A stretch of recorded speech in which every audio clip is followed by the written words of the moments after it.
Aerys Targaryen was the last of his name to sit on the Iron Throne.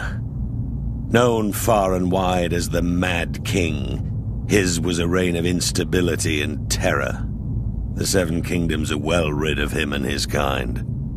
Oh, he may have appeared to be a capable ruler at first, but that was due in no small part to his counselors led by the hand of the king, Tywin Lannister. There may have been years of peace and prosperity during Aerys' reign, but it was Tywin who was really running the country as Aerys spiraled further and further into insanity. The dragon spawn were famous for losing their minds. It was the price they paid for centuries of keeping the bloodlines pure. And Aerys more than happily continued the noble sister-fucking tradition of his forefathers. As the years passed, Aerys' behavior became increasingly erratic. He cut himself so often on his Iron Throne, many referred to him as King Scab, though never to his face. It was rumored he had developed an obsession with wildfire, and was known to inflict horrific punishments on those he considered enemies, including burning them alive. As his paranoia and bloodlust grew, he had a bitter falling out with Lord Tywin, who had served the crown faithfully for 20 years. At least Tywin was able to leave the job with his life and fortunes intact. Subsequent hands of King Aerys weren't so fortunate.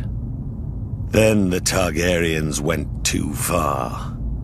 The Crown Prince Rhaegar abducted Lyanna Stark, daughter of Rickard Stark, the Lord of Winterfell. She was my betrothed. She was my beloved. Beautiful and spirited woman, and I loved her more than life itself.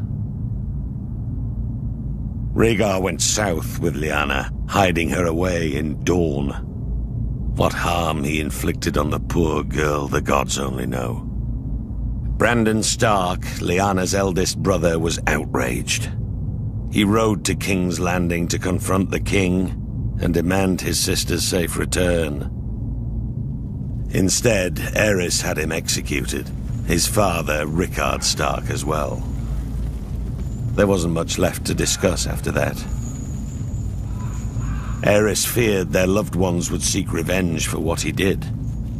He was right to be afraid. Aerys wasted no time in calling for the heads of Brandon's younger brother, my friend Eddard Stark. And my head too, of course. I'm sorry he didn't come looking for it himself. Alongside Jon Arryn of the Vale, the man who fostered Ned and I as children, Baratheons, Starks, and Tullys all called their banners. Once our rebellion began, the Mad King's days were numbered.